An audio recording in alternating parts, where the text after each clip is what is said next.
It's almost 24 hours since the U.S. Navy started a blockade on ships in the Strait of Hormuz. We're hearing Iran and the U.S. actually possibly returning to talks in Pakistan. Professor Rockford Weitz, he's a professor of practice and director of Maritime Studies at Tufts University's Fletcher School. He joins us live from Medford, Massachusetts.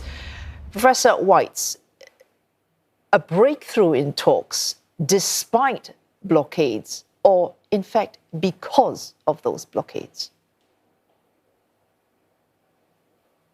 I think that's right. Nice to be here with you. I think what's happening is this blockade, which is kind of a blockade against a quasi-blockade that Iran has been doing, is really a negotiation strategy to ratchet up the economic pressure on the Islamic Revolutionary Guard Corps, the IRGC, which controls Iran. And what they're trying to do, the largest source of revenue for the government is the oil exports. And if they can't get their oil exports out, that will put a lot of pressure on them. And I think the goal is to try over the next week, maybe 2 or 3 weeks, I should say, try to come to terms so that the strait gets opened. They come to some sort of new arrangement. I think that's the goal. We'll see if it works. Iran had that same calculus. So the idea was to put pressure on the U.S. as well as the global economy by blockading the strait. The U.S. now reacting in kind. And you are suggesting that the cost might, in fact, be greater for Iran. Yes, I do think that's the case. So part of the reason is that the IRGC also controls a lot of the economy in Iran, and therefore they also have to pay their military. And without that oil revenue, they'll be in a pinch. And I think this is actually a better move than doing any kind of military action on Kharg Island, because you could potentially damage the oil infrastructure permanently. Whereas a blockade just outside of the Strait of Hormuz, so at its outlet into the Indian Ocean, that's something the U.S. Navy can do very effectively. It is still a choke point. From a Singaporean perspective, it would be like the outlet of the Singapore Strait into the South China Sea. So if there was a naval blockade there, it could block through the Strait of Malacca and Strait of Singapore. It's the same with the Strait of Hormuz. So I think the U.S. Navy can do that. And it is a escalation from the U.S. from an international maritime law perspective. I think the Iranians are taking it seriously. But of course, it also has regional and then global implications. NATO is also taking it very seriously, as are Pacific Asia. And I thought your coverage made a lot of sense that this is, of course, getting Xi Jinping's attention as well as European leaders' attention. And they may react and create an international maritime coalition that could kind of go through the international strait, not passing through Iranian waters. And it would be not subject to that blockade by the United States, which is limited to ships that go into Iranian ports or into Iranian coastal waters.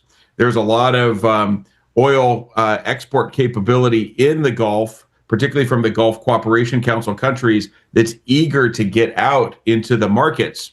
And the markets are eager to receive them. And so it'll be very interesting to watch, because this will also, I think, help encourage Xi Jinping and Europeans to also pressure the Iranians to make a deal with the Trump administration. I think the concern certainly in this region is you talk about better strategy. For many, it is hard to see strategy given what appears to be sometimes fairly haphazard, random messaging coming out of Washington. If you could very quickly spell out for us the red lines going into possible talks in Islamabad. Yes, I agree with you on the messaging. This has not been a well-messaged conflict by the Trump administration. I do pay attention closely to their negotiations, and I have some information from people who are actually in Pakistan in those negotiations, so I could speak to that. The Trump administration has been clear this week. Their critical red line is that Iran cannot have a nuclear weapon. That's definitely number one priority for the Trump administration. I would say they also don't want funding to the proxy groups, so Hezbollah, Houthis, et cetera, in the region. That has to stop. I would say that's probably another red line. I'm not sure about that one. I know the nuclear one is. And then also the missile program, some kind of limitations on the missile program. I think a compromise can be there. The details could be worked out. And then the strait reopening is really critical. And I think in exchange for that, the U.S. would probably be willing, if all those 3 or 4 issues I mentioned, if there's kind of U.S. favorable position, the way to make this a deal that the Iranians can take back to their population is that some kind of release of the sanctions. They were already under tremendous economic pressure before February 28th. They were also under a lot of domestic pressure. We saw that in January with the protests, really economic protests. And so this regime is its weakest states in 47 years. And I think it's looking for a deal so that it can rebuild. So a final question, Professor Weitz. There is a timeline, in fact, by which Iran has to react to reach some kind of deal, and that is built into the way it discovers how its oil fields operate. Final question.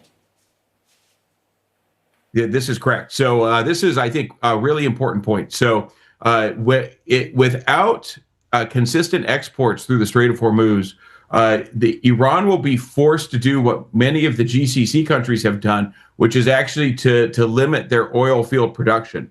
This is a very risky thing to do for oil-producing nations. It can be done, but it's always risky that then when you restart the oil field, that actually your production is less. And I would say Iran is, one, less wealthy, but also has less technical sophistication of restarting its oil wells, especially after the war, than those Gulf Cooperation Council countries do. So I do think that they're going to be very eager, due to those economic reasons, to come to terms in the next 2 or 3 weeks. Oh, thanks. Professor Rockford Weitz joining us with those insights on what's likely to happen in just 2 or 3 weeks.